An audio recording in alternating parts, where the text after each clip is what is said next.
ఆ నియోజకవర్గం కాంగ్రెస్ కంచుకోట. బీఆర్ఎస్ వేవ్లోనూ హస్తం పార్టీయే నెగ్గింది. కానీ గెలిచిన ఎమ్మెల్యేలు పార్టీలు మారడంతో ఓటర్లు గుణపాఠం నేర్పారు. ప్రజా తీర్పుకు విరుద్ధంగా ప్రవర్తించిన నేతల్ని ఓడించి ఇంటికి పంపారు. కాంగ్రెస్లో గెలిచి కారెక్కిన ఇద్దరు ఎమ్మెల్యేలకు ఇదే జరిగింది. దీంతో హస్తం పార్టీలో ఉంటేనే విజయం పక్కా అనే పరిస్థితి ఇప్పుడు వచ్చింది. బీఆర్ఎస్ను నమ్ముకుంటే ఫ్యూచర్లో పాలిటిక్స్ చేయలేమని ఆ నియోజకవర్గ నేతలు భావిస్తున్నారా? కారు పార్టీని నమ్ముకున్న నేతల రాజకీయ ముఖచిత్రమేంటి? ఇంతకీ ఎవరా నేతలు? ఏదా నియోజకవర్గం?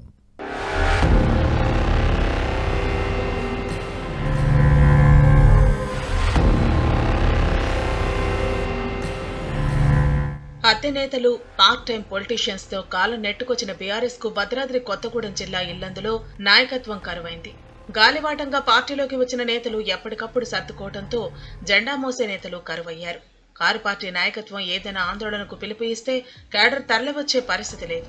గులాబీ పార్టీ మనుగడ డౌట్ అనే ఉద్దేశంతో ఉన్న కొందరు నేతలు ఎవరికి వారు సర్దుకుంటున్నారు. దీంతో ఇక బీఆర్ఎస్ కథ కంచికే అని లోకల్ టాక్. పార్టీ మారిన నేతలను ఇక్కడి ఓటర్లు పంతం పట్టి మరీ ఓడిస్తారు. ప్రస్తుత ఎమ్మెల్యే కోరం కనకయ్య, మాజీ ఎమ్మెల్యే బానోతు హరిప్రియే ఇందుకు ఉదాహరణ.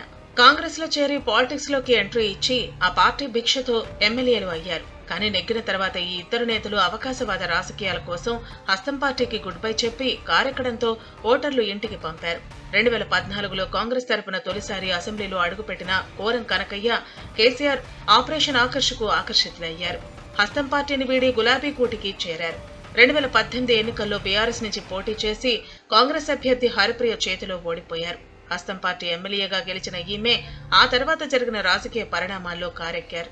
హరిప్రియ, కోరం కనకయ్య మధ్య ఆధిపత్య పోరు నడవటంతో ఒకే పార్టీలో ఇమడలేకపోయారు. 2023 అసెంబ్లీ ఎన్నికల ముందు పొంగులేటి శ్రీనివాసరెడ్డితో కలిసి కాంగ్రెస్ లో చేరారు కోరం కనకయ్య.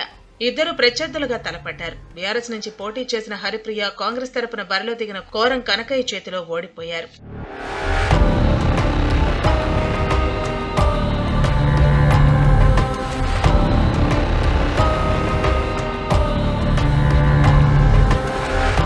ఇల్లందు నియోజకవర్గంలో దశాబ్ద కాలంగా కోరం కనకయ్య, హరిప్రియ రాజకీయాలు నడుపుతున్నారు.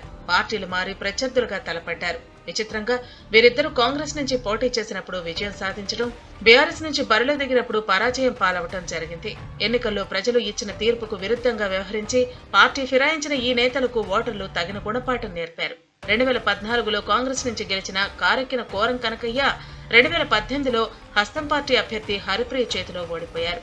ఆ తర్వాత జిల్లా పరిషత్ చైర్మన్ అయ్యారు. 2018 ఎన్నికల్లో హస్తం పార్టీ నుంచి గెలిచి ఆ తర్వాత గులాబీ కూటికి చేరిన హరిప్రియకు 2023 ఎలక్షన్స్ లో పరాజయం తప్పలేదు. దీంతో తన పొలిటికల్ ఫ్యూచర్ ఏంటో తెలియక హరిప్రియ కన్ఫ్యూజన్ లో ఉన్నారు.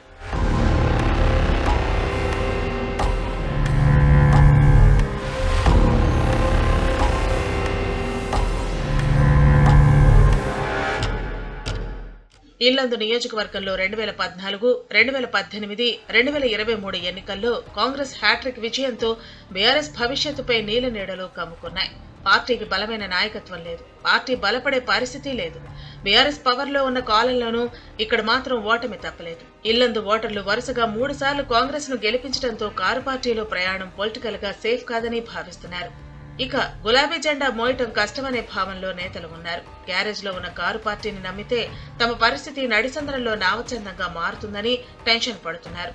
బీఆర్ఎస్ లోనే ఉంటే కాంగ్రెస్ కంచుకోటలో రాజకీయం చేయలేమని పార్టీ నేతలు ఓపెన్ గానే చెప్పేస్తున్నారు. ఇల్లందులో కారు పార్టీ మనుగడ కష్టమని భావిస్తూ పాలిటిక్స్ లో సేఫ్ జోన్స్ వెతుక్కునే పనిలో ఉన్నారు ఇక్కడి నేతలు.